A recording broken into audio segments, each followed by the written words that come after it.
I hope you are all well. Yesterday we read about pronoun types and today we will read about pronoun and its types. Pronoun हमने पहले भी पढ़ा था pronoun क्या है।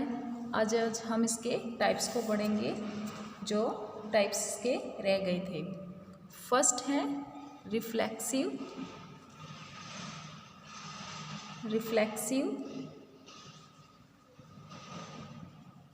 pronoun. Reflexive pronoun.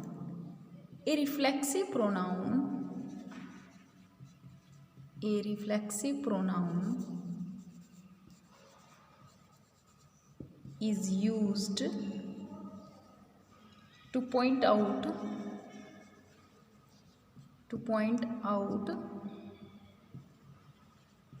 that the action done by the subject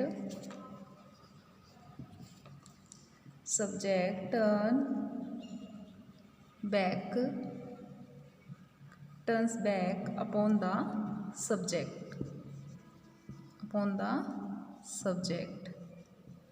इसका मतलब ये है कि यह वह प्रोनाउन है जो ये प्रकट करता है कि कार्य का प्रभाव सब्जेक्ट पर ही भी पड़ता है। जो कार्य कर रहा होता है उसका प्रभाव सब्जेक्ट पर पड़ता है और किसी पर नहीं, सिर्फ सब्जेक्ट पर इसका प्रभाव पड़ता है और किसी चीज़ पर इसका प्रभाव नहीं पड़ता। For example the boy hid themselves.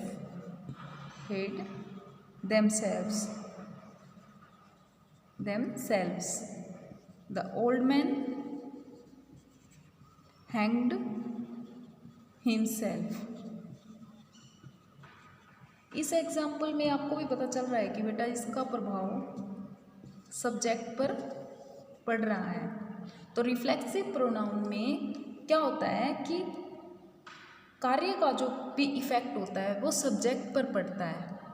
I hope you understand all student कि इसका प्रोनाउन में यह है जो सब प्रकट करता है कि कार्य का प्रभाव सब्जेक्ट पर ही पड़ता है और किसी पर नहीं। ये है हमारा रिफ्लेक्सिव प्रोनाउन। उसके बाद आता है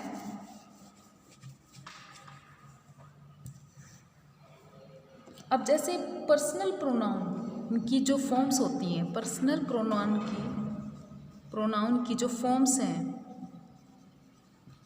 कौन कौन सी होती हैं? पर्सनल प्रोनाउन की forms my, you, your, our, him, her, them, it.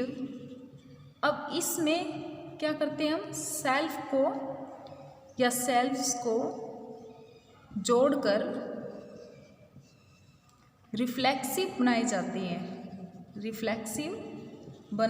हैं। दोबारा समझना बेटा इसको एक बार फिर से। पर्सनल प्रोनाउन की फॉर्म्स कौन सी होती है? My, your, our, him, her, them and it.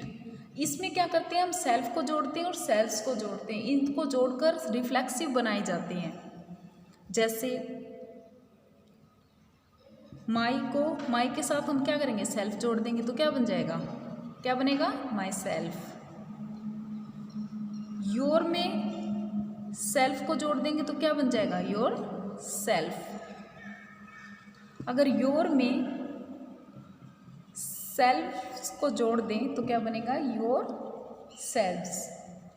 ये होता है प्लूरल के लिए। ये क्या होता है? प्लूरल के लिए। और ये होता है सिंगुलर के लिए। ये एक वचन के लिए योर सेल्फ यूज़ किया जाता है, योर सेल्फ प्लूरल के लिए यूज़ किया जाता है। ये था हमारा पर्सनल प्रोनाउन की फॉर्म्स जिससे रिफ्लेक्सिव प्रोनाउन बनाया जाता है। Understand students? उसके बाद आता है एम्फेथेटिक प्रोनाउन। इनमें क्या है? जिन शब्दों का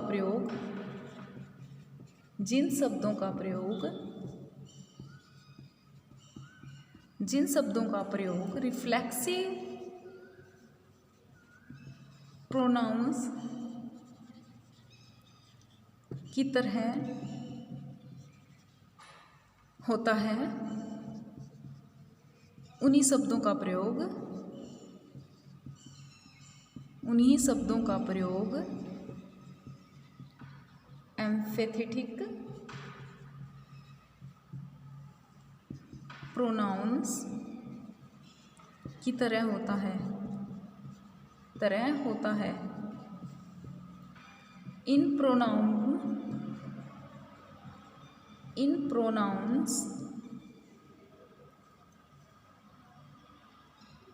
का प्रयोग दृढ़ता या एम्फेसिस प्रकट करने के लिए किया जाता है। अब इसको समझो बच्चों कि जिन शब्दों का प्रयोग, जिन भी हम वर्ड का यूज़ करते हैं रिफ्लेक्सिव प्रोनाउन की तरह, उन्हीं शब्दों का प्रयोग एम्फेटिक प्रोनाउन की तरह होता है। ठीक है, इन प्रोनाउन का प्रयोग पर जोर या दबाव डाला जाता है। जैसे एम्फेटिक प्रोनाउन का प्रयोग किसी पर जोर या दबाव प्रकट करने के लिए किया जाता है। किसी पर भी हम जब अपना जोर या दबाव डालते हैं, उस पर एम्फेटिक प्रोनाउन का पर जोर या दबाव प्रकट करने के लिए किया जाता है। और एम्फेटिक प्रोनाउन का सब्जेक्ट के निकट आना आवश्यक होता है। जो हमारे एम्फेथेटिक प्रोनाउन होते हैं का सब्जेक्ट के निकट आना आवश्यक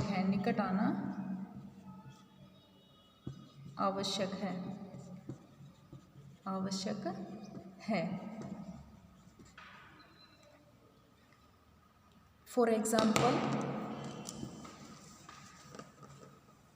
For example, I myself will do it। अभी जो ये माई सेल्फ है, ये एम्फेटिक है, किसी पर जोर डाल रहा है। किस पर जोर डाल रहा है? सब्जेक्ट पर, और सब्जेक्ट के बिल्कुल निकट है। ही हिमसेल्फ सेड सो, ये भी सब्जेक्ट के बिल्कुल निकट है। सी हरसेल्फ सेज सो, ये भी सब्जेक्ट के बिल्कुल निकट है। उसके बाद आता है हमारा रेसिप्रोकल प्रोनाउन।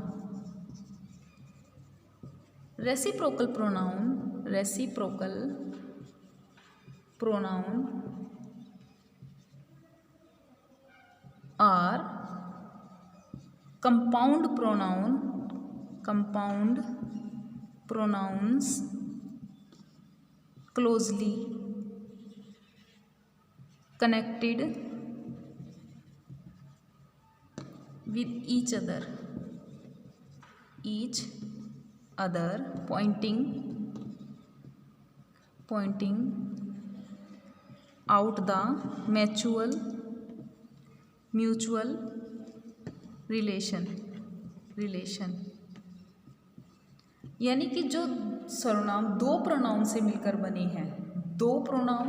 मिलकर बने हैं और परस्पर संबंध प्रकट करते हैं, उन्हीं को हम रेसिप्रोकल प्रोनाउन कहते हैं। दोबारा समझो, दो प्रोनाउन से मिलकर बने हैं, जो सर्वनाम होते हैं हमारे दो प्रोनाउन से मिलकर बने हैं और परस्पर संबंध प्रकट करते हैं, उसे रेसिप्रोकल प्रोनाउन कहते हैं, यानी परस्पर वाचक सर्वनाम कहते हैं। For example, the two